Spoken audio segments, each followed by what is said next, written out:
नमस्ते राम। एक बार स्वामी विवेकानंद अमेरिका अपना भाषण देने गए थे। वहाँ उन्होंने कुछ उपदेश दिए अपने।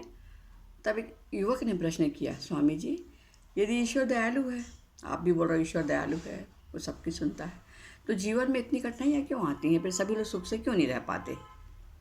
तो स्वामी जी ने मुस्कुराए और एक कहानी सुनाई कि एक व्यक्ति ने देखा एक बार बगीचे में कि एक तितली अपने काकून से निकलने में कष्ट कर रही है, बहुत तकलीफ हो रही है उसको निकलने में, बहुत प्रयास कर रही है। उसे देखकर उस लड़के को, व्यक्ति को बहुत दया आई। तो उसने क्या किया, उस कोकून को थोड़ा चीर दिया और उसको लगा ये आराम से बाहर आ जाएगी, है ना, ताकि तितली बाहर आ जाएगी। परंतु तितली का शरीर फूला का फूला ही रहा और वो कभी भी उसके पंख नहीं निकल पाए और वैसी की वैसी वो रह गई। तो जो तितली अपनी मेहनत कर रही थी कोकून से निकलने की, वो उसकी मजबूत करने की प्रक्रिया थी, वो उसको मजबूत करना चाह रही थी ताकि वो उड़ सके।